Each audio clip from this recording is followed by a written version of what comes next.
Okay, welcome to Spine Conference. Today's discussion will be Tandem Spinal Stenosis, and thanks everybody for coming, especially Katie for being on time. And the format is, if there's any questions whatsoever, just interrupt, because that's why I'm here, so we can learn from each other. Today's topic is something that I've been seeing a lot, right? We had like 3 or 4 in a row. Twice in the last 3 months. Yeah, and it's interesting. So this is a tandem bicycle. Can everyone see pretty well? Do we have to lower the lights, or probably just leave it like this so we don't fall asleep? Right? Yeah. So it's case-based learning. So I know this is a lot of information, but I feel compelled that we have to go over everything to be accurate. This is not the patient, but it looks a little bit like her, don't you think? Mm-hmm. It's a 62-year-old woman, and her chief complaint is right sciatica, and she cannot walk. So she initially presented to the emergency room August 19th. I just found this interesting because when I look at these things, I go through every single detail, and you learn things. She called the ambulance 911 at 7:17 a.m. in the morning because she had low back pain and sciatica. The ambulance did come at 7:54, so that's not bad. And they took her to Good Sam, but they did not put on the lights or the sirens. So they got there to the emergency room. She was given some pain medicine, sent back home. She went back to the emergency room 8 days later, again, by ambulance, right sciatica, getting worse.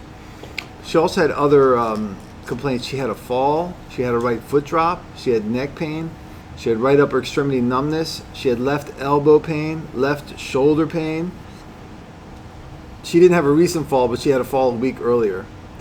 They did a CT of her head because of all these complaints, and it was basically negative for any acute trauma, low density white matter. Her sodium was low, so they admitted her for that. Alk Phos was a bit high. She had an immunoglobulin kappa monoclonal gammopathy, which turned out to be a red herring, but it was during the presentation.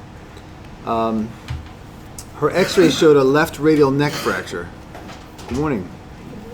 Past medical history, COPD, high cholesterol, schizophrenia, bipolar, I believe, hypothyroidism, hearing loss, hypertension, chronic constipation, and cervical stenosis. And what's important is she was scheduled for cervical surgery in a week, but she presented to the emergency room.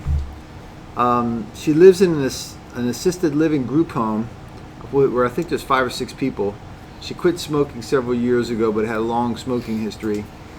And she's been using the walker for 6 months, but things have been deteriorating over the last month.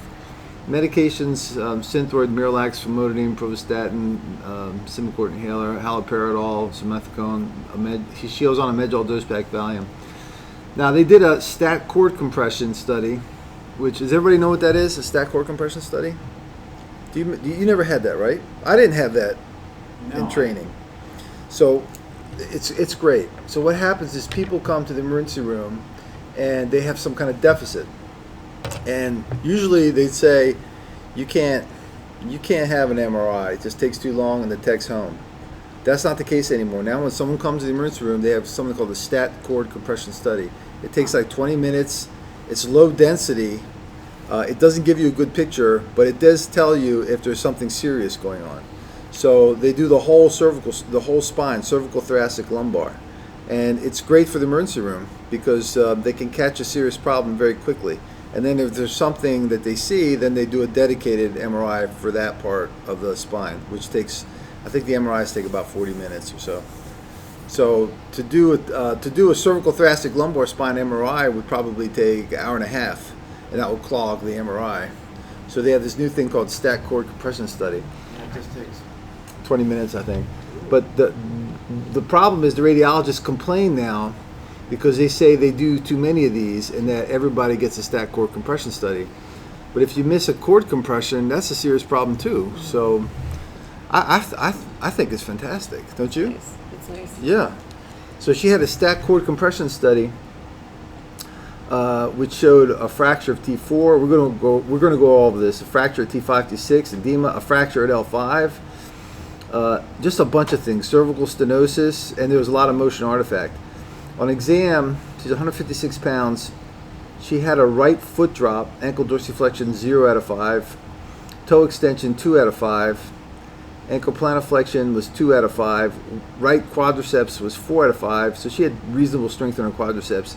Hip flexors 2 out of 5, and very severe sciatic on the right, pain running down the right leg. Now, David?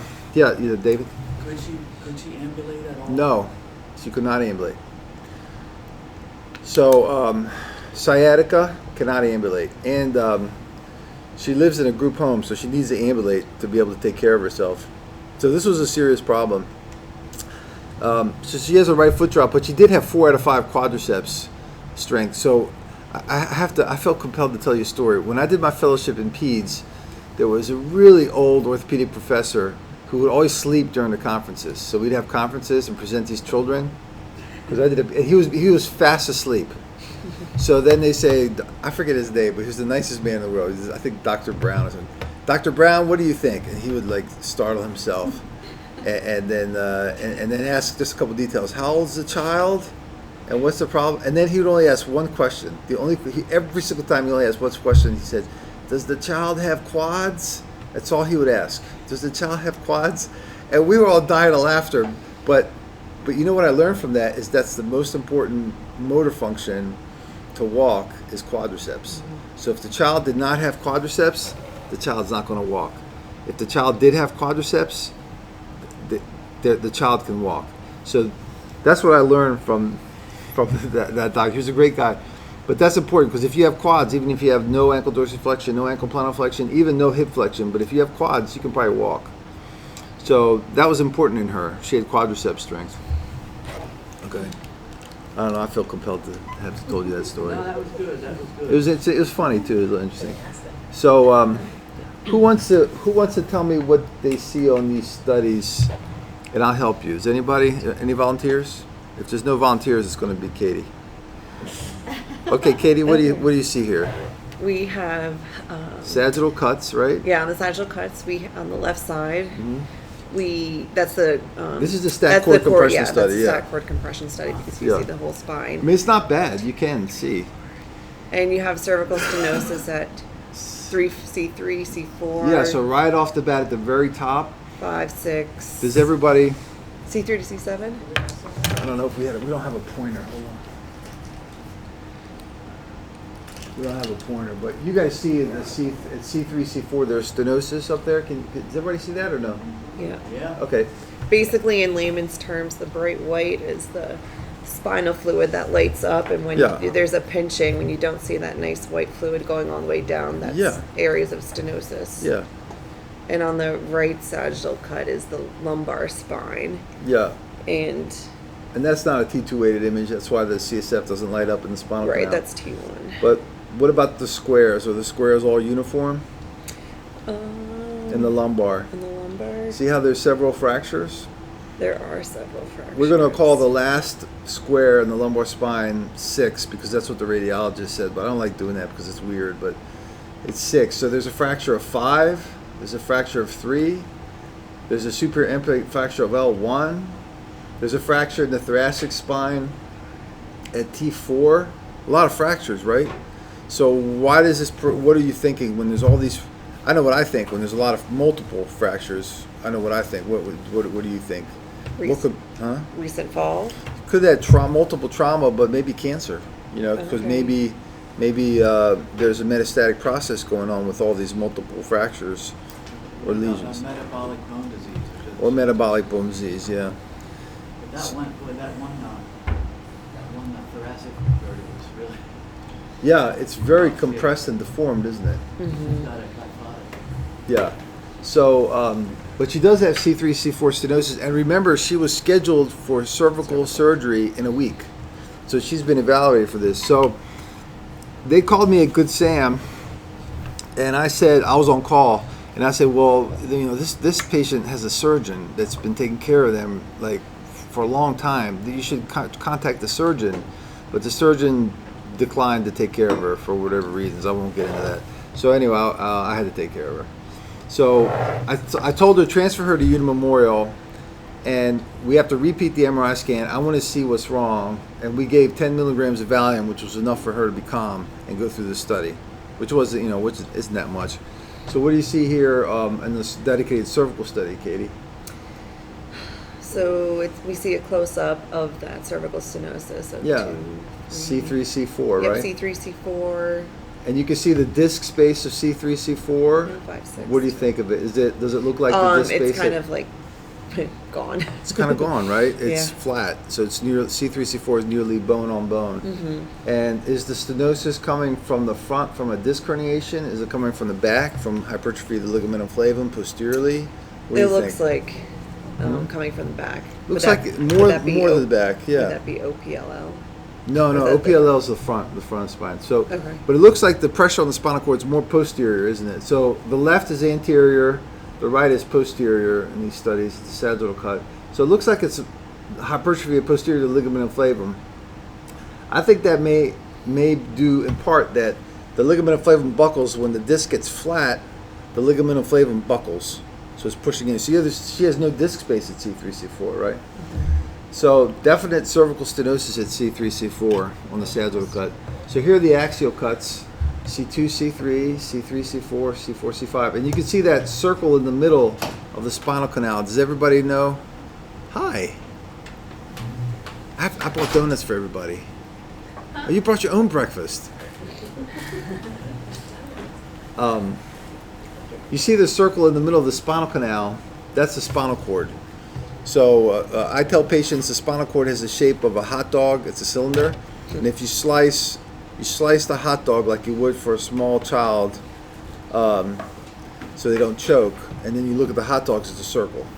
So people can picture it. So you can see at C2, C3, that's what the spinal cord should look like. And what does it look like at C3, C4? It's very stenotic. You don't see that fluid. You don't even see spinal fluid. Also, what about the shape of the spinal cord? Is it the same circle? If you superimpose the circle at C2, C3, would it look the same at C3, C4? No, it's a little compressed. It's compressed. Elliptical. Yeah, it's definitely flattened and compressed instead of that nice circle. And you see C4, C5 is more normal. So there's definite compression of the spinal cord. Now, at T4, there's a definite fracture, but there's no spinal cord compression in the thoracic spine. But that fracture at T4, even though it looks deformed and horrible, it's old only because the color is the same. You see how all the squares have the same color? You see at T4 has the same color? So that's an old fracture. It's healed and it has the same signal as all the other vertebral bodies. If it was new, it would be a different color.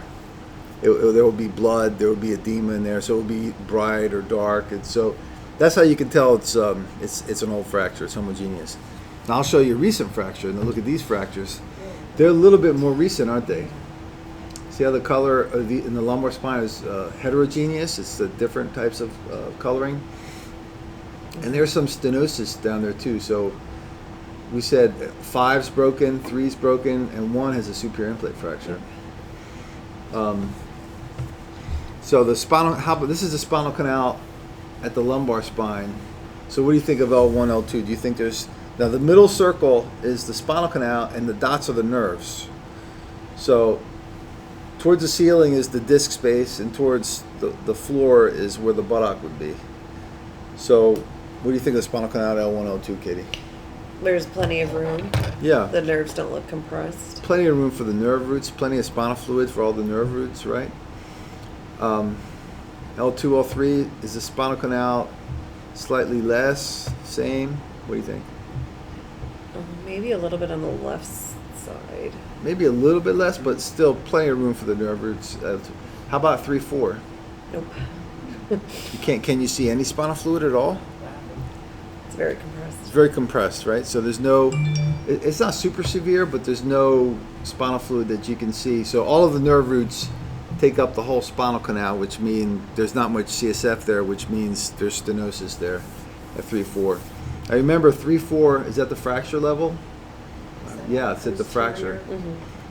Yeah, and there's some posterior. So on the bottom with all of that granulation looking, is that the posterior? Is that what we're looking at right here?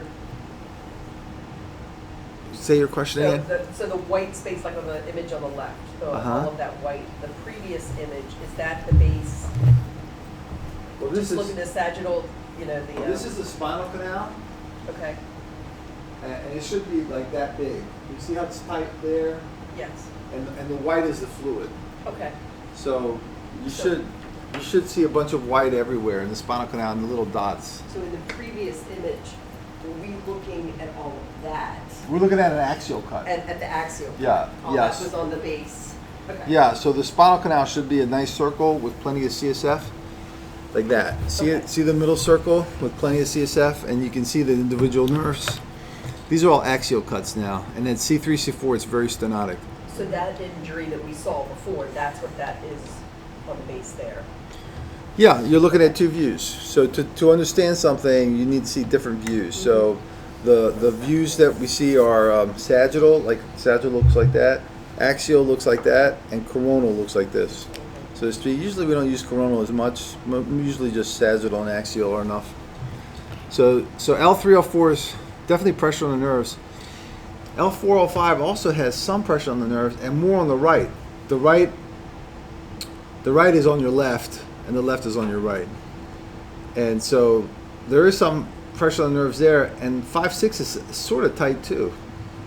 So there's 3 areas in the lumbar spine that do have pressure on the nerves, and again, the patient had sciatica, pain down the leg, so this would explain it.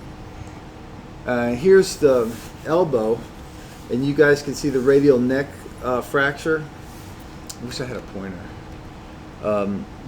You guys all see the radial neck fracture, so that's not a big deal. It'll heal with just cast.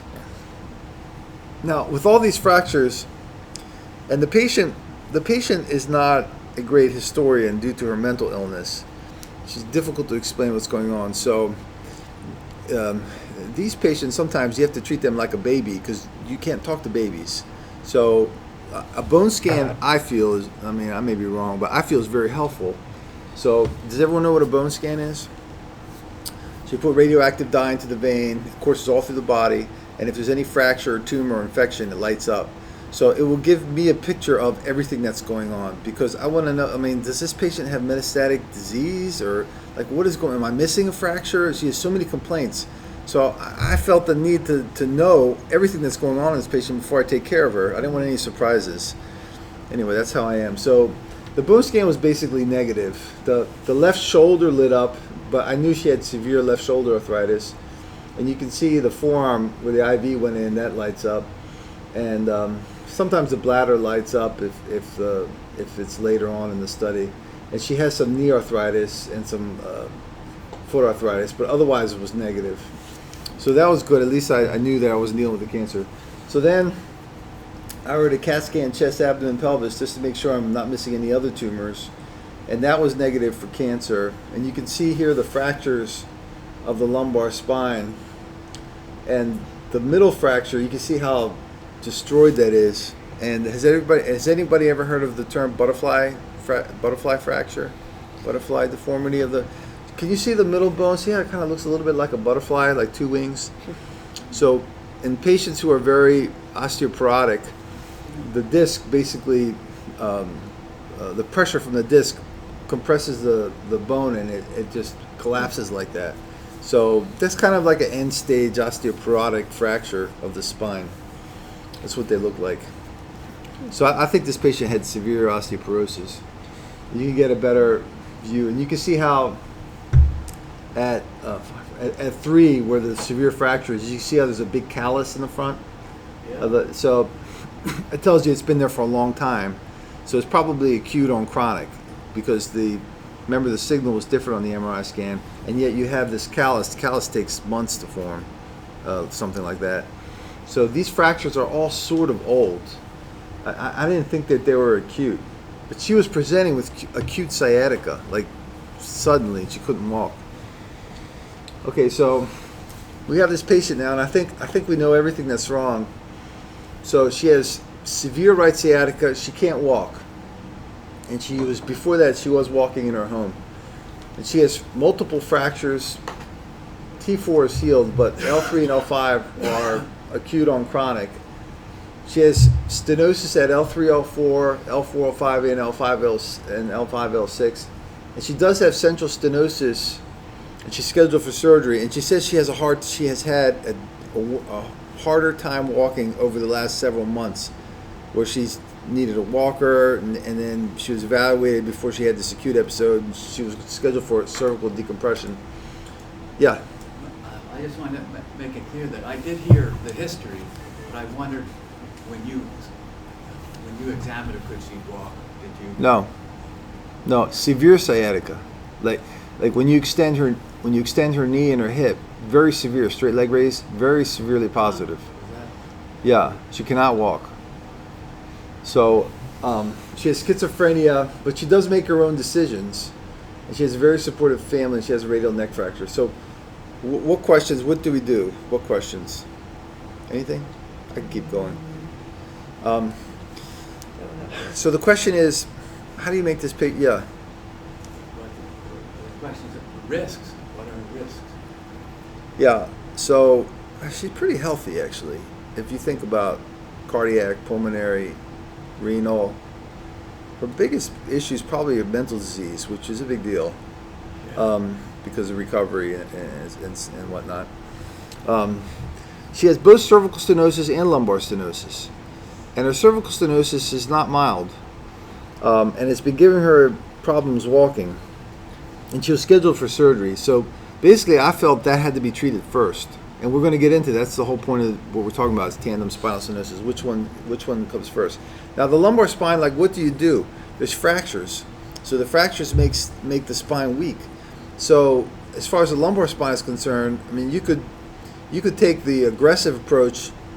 I'm sure what people would say is you need a massive surgery to treat all these fractures, like a big, I don't know, T12 to S1 fusion with decompression, because all these bones are broken. If you decompress, it'll get worse. The deformity will get worse.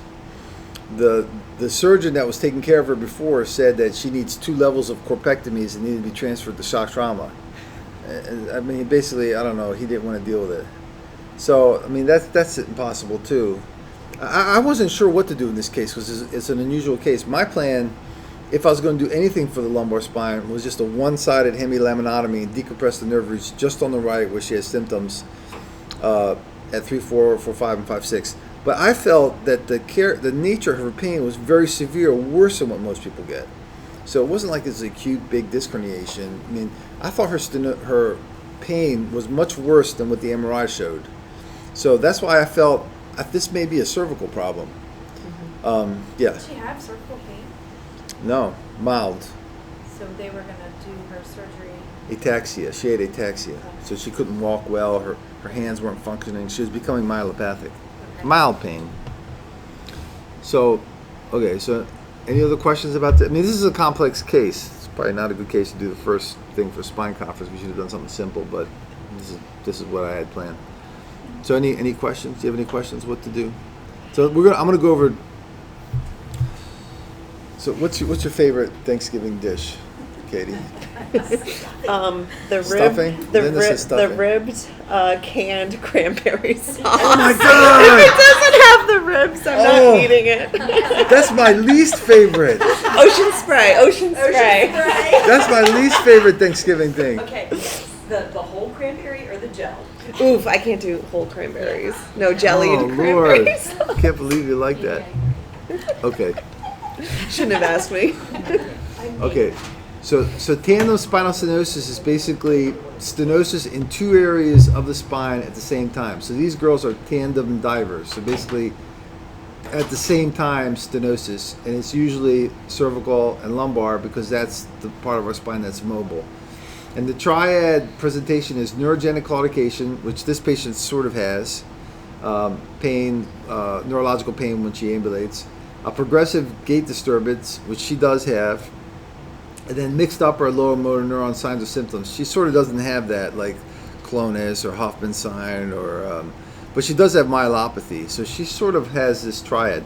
And the reason why it's mixed and unusual is you have stenosis in both areas. And the problem is with this disease is that people don't diagnose it because it's just unusual. And the presentation is not clear. It's like mixed, and you're like, what is going on with this person? And she's class person.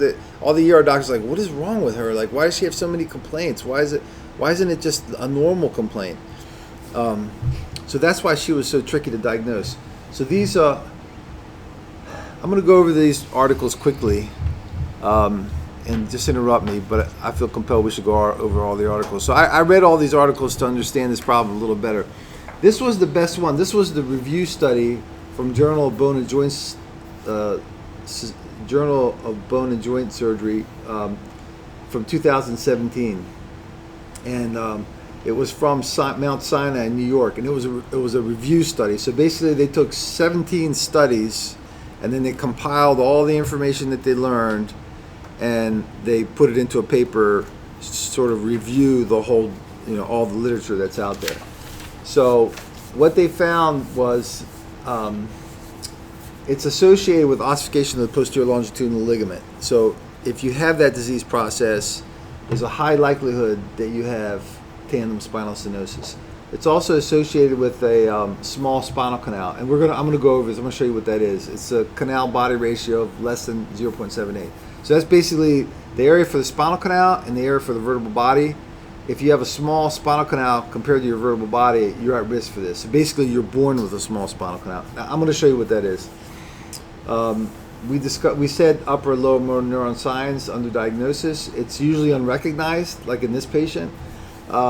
Usually the patients have a small spinal canal, less than 2 standard deviations. 60% of the people had OPLL, ossification of the posterior longitudinal ligament.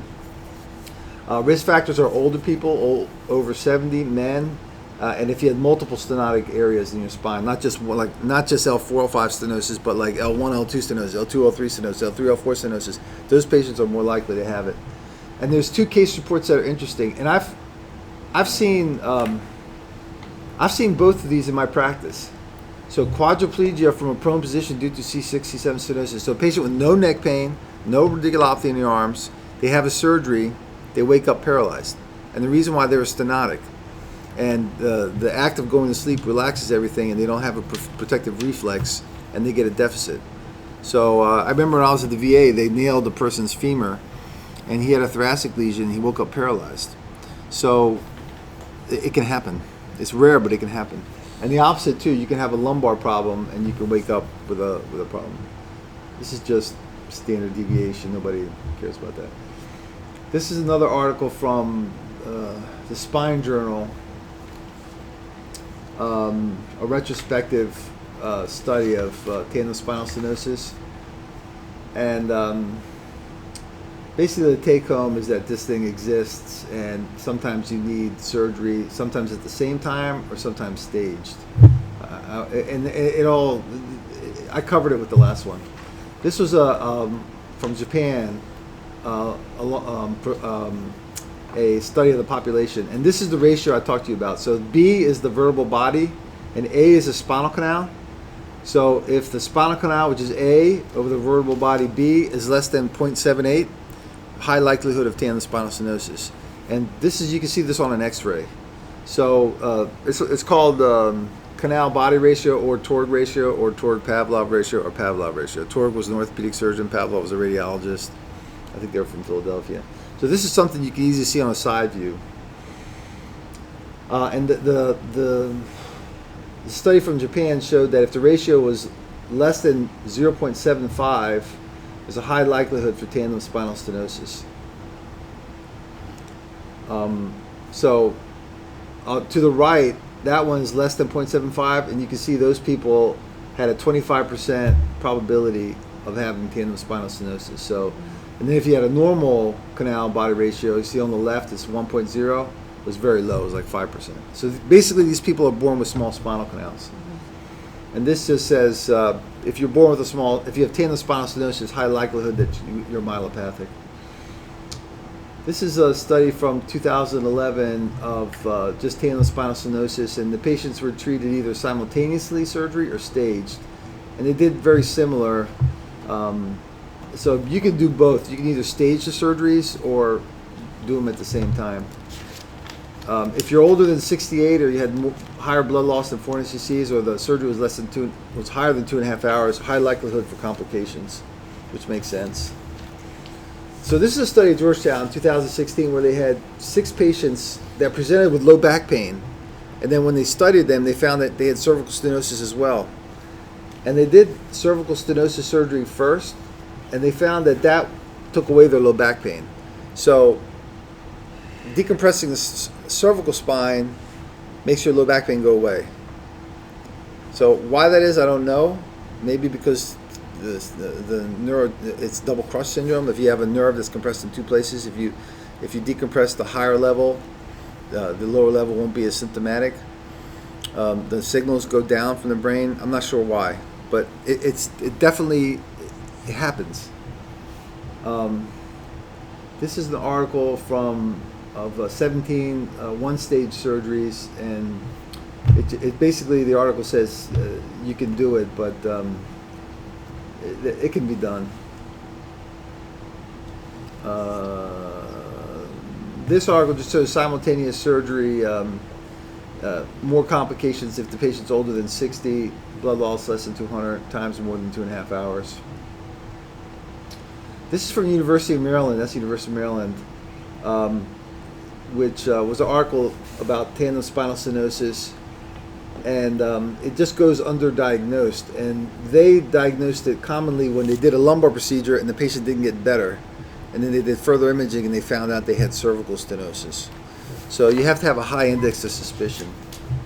And this is the next to last article. This is from, I think, Taiwan. And so you have a patient with cervical stenosis and lumbar stenosis. Which one do you do first? If you do the cervical stenosis first, there's a high likelihood they don't need the lumbar surgery. But if you do the lumbar surgery first, there's a high likelihood that you have to go back for the cervical. So they felt you should do the cervical one first, because there's a good chance that if you do the cervical, the lumbar symptoms go away. And the opposite is true for lumbar. If you do the lumbar first, the cervical symptoms are not going to go away. And this is just the last article. It also said not only does it not go away, but it can worsen it, correct? It can worsen, yeah. This article is from the Cleveland Clinic. This man's my friend. When I was in Washington, D.C., we worked together at GW. And this article from 2018 from Cleveland Clinic found the opposite, that they did the cervical surgery and the low back pain did not get better. So this goes against that. Now, I don't know what to say. So you read 18 articles and you get different information. So clinically, I have found, in my experience, and everyone says that when people say that, they're lying, that when you do the cervical first, the lumbar symptoms go away. And the rule of thumb I use is I see how bad the stenosis is in the cervical spine. If it's really mild, I don't do the cervical. But if it's very severe, I say, hey, this is definitely going to be a problem in your future. You need to get it taken care of. And there's a good chance to make your lumbar pain go away. And I have found that it just does work. I mean, I don't think I'm lying to myself, because I'm curious. So do you have any questions about this issue? So you have two problems. Which one do you do first? Okay, so we'll go back to our woman. So are you, when someone comes to you with lumbar pain and it's lumbar stenosis, are you also imaging the cervical spine just to check if they have it there as well, or only if they have complaints of pain? I asked, do you have any symptoms in your neck? Do you have any problems with your hands? Do you have any difficulty walking? If they say no, I don't. But if they do, if they have any symptoms, then I usually do. Yeah, but you can't image you can't do MRIs, a million MRIs on everyone. It's a waste of time and resources. But you just have to have a high index of suspicion. Okay. So you're saying it's low probability, but it should be on your differential. You should think about it. And anybody that doesn't make sense in the office, Yeah. you should think, is this thoracic stenosis? Is this cervical stenosis? Do they have multiple segments? Okay. So back to our lady. So what do? We'll take a vote. We have cervical. We should do the cervical first, or we should do the lumbar first? Does anybody want to do the lumbar decompression first? How about cervical first? Cervical? With these articles, we should do cervical first. In my experience, I think we should do the cervical first. So that's what we did. So we did a posterior cervical laminectomy. Surgery, we did it on September 4th. we gave her 3 liters of IV fluids. She lost 350 cc's. The operative time was 2 hours 45 minutes. On the right side, her bones were very, very small and deformed. And I could not put screws on. I wanted to put screws, so I was fusing it, but I couldn't put screws on the right. There were no bones there. Remember, it was weird. And the left side was fused. So I was like, you know what? I'm not instrumenting this. I'll just decompress it. But then when I tried to remove the lamina, I exposed the lamina and cut it away from the spine. When I tried to lift that thing off, it was scarred down to the spinal cord. So every time I tried to pull it off or peel it off, it would not come off. So here I am manipulating the spinal cord, which I know is diseased. So I didn't want to cause a neurological injury. So what I basically did was a floating laminectomy. I just left it floating like that. So the spinal cord is decompressed because that piece of bone is not connected to anything. You could see it pulsating. So this is a common technique for OPLL from the front. You can see the canal. You see that big white thing in the middle? You can't take that off in OPLL because you'll cause a spinal fluid leak. So what they do in Japan is they just trim it down and they just disconnect it, and then it just floats away from the spinal cord. So the spinal cord is decompressed. You just have this piece of bone over the dura, but it's not causing any problems because everything's disconnected. It's kind of like a free floating bone. Does that make sense? But I don't see anything You see how it's the spinal wrong cord? with the lamina. Well, this is from the front though. Yeah. So you can do this. This is a technique that's kind of proven in Japan. So I basically did that in the backside approach. And this is her CT. You see on your left, you see how the posterior elements are deformed and really small? Like you can hardly see anything. She had a deformity to her cervical spine. And it must be from some type of rheumatic condition. You can see on the left here, her facets are very deformed, and on the right, they're well formed. So she had destruction of her facets and instability, and a fracture of her pedicle too. But on the one side, it was normal, and you can see C3, C4. You can see now how the lamina, they're kind of disconnected and just floating backwards. Mm-hmm. So this is so immediate post-op. Sciatica, when I ask her, gone. No pain in the leg at all, 0. And she felt fine actually. Her neck didn't even hurt that much. There was no fusion procedure. I'm sorry, I fused it. I also fused it, non-instrumented.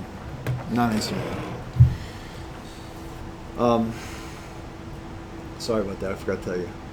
Because I didn't feel the instrumentation would help me that much, and the bones were deformed. I just decided to forego it. She had a very bad ileus post-op. You can see all the air in her bowel, but it resolved. And then I saw her 2 weeks post-op. Still no sciatica at all, none. No pain in the legs, not much pain in the neck either. She was walking? Walking with a walker, which was her baseline. And then I saw her 2 months post-op. Again, no pain whatsoever. Mm-hmm. She's walking with a walker. The only negative is she can't live by herself anymore. So she needs to be in assisted living. Which she was okay with, actually. She didn't mind it so much. Her family were a little bit upset because her family felt she was too young to go into assisted living or a nursing home. But the patient actually was very wise about it. She goes, what am I going to do? I'm weak. I have to. And she was okay with it. So, no sciatica. None. I mean, are you guys surprised? The sciatica's gone? Yes. I mean, I was. Yeah.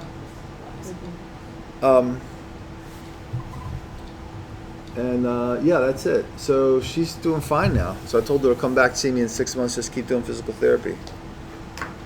So why is it that patients, I mean, and we've had a couple cases like this. Patients present with sciatica and severe cervical stenosis. When you do the cervical stenosis, the sciatica goes away. So I think it's like a double crush syndrome. If you have a nerve, nerve's like it's like a wire that sends a signal up and down. If it's compressed in 2 areas, it, I think, accentuates the bottom symptom for some reason. So do you think if you would have done the lumbar first that she would still have the same symptoms? If that hadn't been resolved? If I had a guess, I would say she wouldn't do as well as you would think. because that's what the University of Maryland article showed, that people with tandem stenosis, they did a surgery and they just didn't do well. They didn't get better. So they imaged the rest of the spine and they found that they had a problem higher up. So if I would guess, I would say they wouldn't do as well as you expect. And I have seen that. I have seen that before myself in a patient. This is a crazy story, and you're not going to believe it, but I swear it's true. This man was like 80, and he had severe sciatica, and I decompressed his spine, and I swear I did a good job, and he did not get better. And I thought to myself, maybe I'm just... You decompress his lumbar spine? Yeah. Okay. And I thought to myself, maybe I'm just not as good as I used to be. I mean, these people aren't getting better. I don't know what I did wrong. I did a million imaging. It's like, I don't understand it. I was like, do you have any pain in your neck? He goes, no pain in the neck. Any problem? No problem. Nothing. Totally. I was like, I just don't know. I don't know why you didn't get better. Okay, go forwards 3 months after that.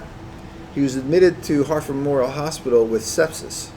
So, and it turned out it was a urosepsis. But they wanted to find the causes of the infection.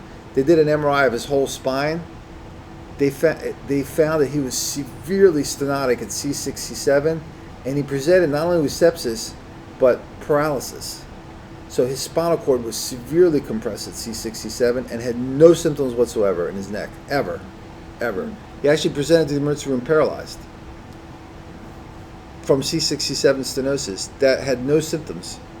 And that's why his leg never got better. It was coming from his neck. It's bizarre. And at that point, it was too late. He had been out for a long time, and he didn't want surgery. He said, "I'm done." It's kind of a sad case, but when you see something like that, you never forget it. So that's another example of tandem spinal stenosis. That was a tragic example, though. Okay, that's it. So any questions about tandem spinal stenosis? I know when I did my training, I'd never heard that term before. I think it's kind of new. I think it's like the last couple of years. Very interesting. All right, let's go. This is the last thing.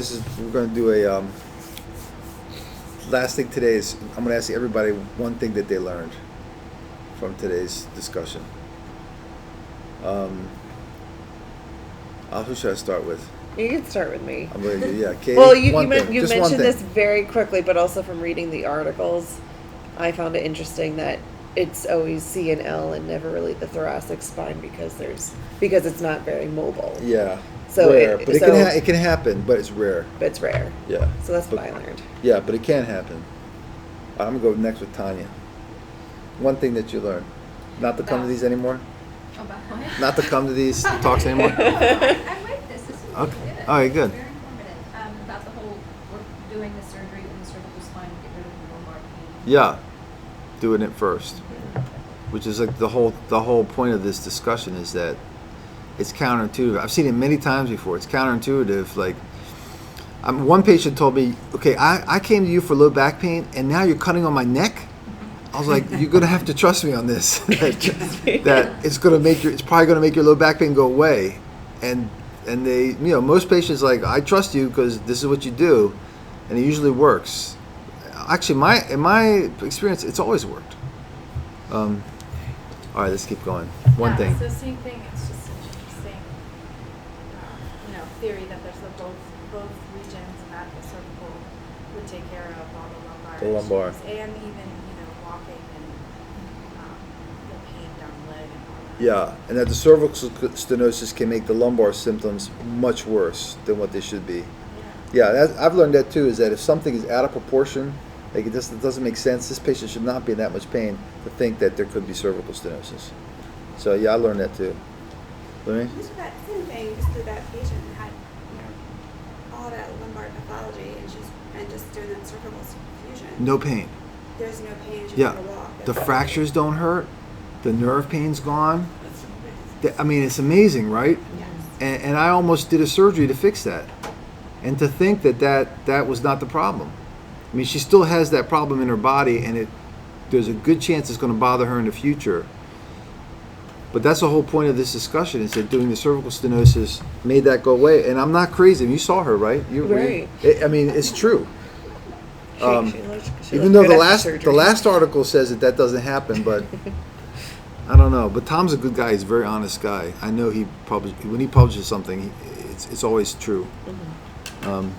All right, David, you're batting cleanup. Batting cleanup? Well, Yeah. you've got to be always on the lookout for the atypical case. Yeah. That's my first conclusion. And then with this such a patient, although you're right to point out she had seemed to have good cardiopulmonary renal function. You've got to. The KISS principle was the best way to treat her. The what? Keep it simple. Oh, keep it simple. Yeah. The KISS principle. Yeah. You could have whacked her with all kinds of hardware and fixed her fractures, and Yeah. and you could have what the other one of your colleagues suggested. Yeah. But with a patient like this, I would think would be a disaster. Mm-hmm. Oh, It really would. certainly. It would have she may not have survived it. Yeah. I thought about that too. I was like, oh, I said, do I really want to do this? I mean, I try to, I don't know how to explain it, but I think with every problem, like in your house, if there's something wrong, you think it's like, what's the easiest way for me to fix this problem? You know, it's like, Yeah. you know, put some spackle on it, or just, you don't want to get the contractor to destroy your whole house. It's like, just, so the way I describe it is value. I try to think of the highest value proposition that I can do that doesn't spend a lot of money, time, cost, resources, risks to get the maximal benefit, you know? And in this case, that the surgery worked. How many of these have you done? Tandem spinal stenosis? I mean, in the last, like, since Katie's been here, since I April. think we've done Haven't we had three together. I've Three. been here since April. Yeah. One person was just, Three we in the just last saw 8 him months. on his 2-week post-op visit last week. Yeah, I'd say a couple times a year I see things like this, once or twice a year. I can't remember all of them, but because I have the memory of a fish, I only remember 3 minutes at a time. There was one surgery 2 months ago in which we were planning to do lumbar surgery because he was stenotic L1 to L5. Yeah, and sciatica. Yeah, and he had sciatica. And the night before, Dr. Antonitis had picked up on a new symptom. He's like, let's just scan the cervical spine because we didn't. We only focused on lumbar spine. And we changed our surgery kind of that morning, last minute, and we operated and we did posterior cervical fusion on him. Because cervical stenosis was so severe. Yeah. Are you getting a lot of pushback from patients? Like you said, you're going to operate on my neck, but No, I don't. I would not say it's pushback, but I would say like Questions? concern and shock. Like, what? How did that patient turn out? Oh, he looks good. So he was. He did great, right? The sciatica went away. So he was. Yeah, the sciatica went away. So he was basically wheelchair bound, and he was walking. I mean, very slowly, but he had the strength using a walker and taking very cautious steps. But He had a foot drop, and he wanted me to do the lumbar to see if it would help with the foot drop. But he had no pain. But the foot drop didn't get better from the cervical surgery. But his arm got better. Right. So his arm, he couldn't sign his name for the consent. His arm was a lot better, and his gait got a lot better. But he wanted me to do the lumbar because he wanted the best chance for the foot drop to get better. And the stenosis was severe, so I did it. Mm-hmm. And we haven't seen him back from the lumbar 6 weeks. Right. 2 weeks he still So hadn't we gotten did both better. surgeries. The lumbar surgery was like a month and a half after the cervical surgery. Yeah. He's walking with AFO, but his strength didn't get better. But he's walking, which is good. Yeah. So what time range would you do if you did the cervical, and then how long would you wait to do the lumbar? I usually say at least 6 weeks. Yeah. That's what it was for him. Give you time to recover. Yeah. Isn't there a high probability that you're going to see this patient again? She has so much pathology. Yes. And she is, I'm also curious. Like, what is going to happen to her? Yeah. I'm kind of shocked she did so well. If I had to predict, she's going to want me to decompress her spine like in 6 months probably. Maybe it'll become, I don't know. It's asymptomatic now, so if it's not bothering her, I would do nothing. How long ago was that? August? Wasn't that cervical? I wrote Yeah, it down. Was it I think you August? said like August 20th. It was like end of August. I think the surgery was I wrote it down. Oh, right. Like she came through the ED. I think, September end of 4th. August. So she's going to be 3 months soon. Is her medical doctors taking care of her? As far as making sure treating her osteoporosis adequately, was she getting adequate medical care? That horse has left the barn, to say Harford County speak. That's like that osteoporosis. Here's to hoping. Too far gone, but it's probably too far gone for her. I mean, my opinion. I mean, I don't know everything, but my opinion is you tell your daughters that they should exercise daily and eat a balanced diet so they don't get osteoporotic. Because once it's kind of too late once you get the osteoporosis. You got to tell your daughters that to live a healthy lifestyle their whole lives. And maybe a middle-aged woman, but it's hard for a middle-aged woman. But I think it's most important for your daughters to exercise regularly. And then that woman, you hope that woman will exercise her whole life and not get the osteoporosis. But not even calcium and vitamin D or something like You that? can, but the improvement's very mild, like 2 or 3% per year. So the only way to stop the osteoporosis is tell your daughters to exercise regularly and take calcium. I think. I mean, the pharmaceutical companies will tell you, yeah, that this medicine works, but it's a very mild improvement. So the prevention is the best way. I mean, you do what you can, but it's not that helpful. Yeah. What else? Any other questions? All right. Thanks for coming. Thank you.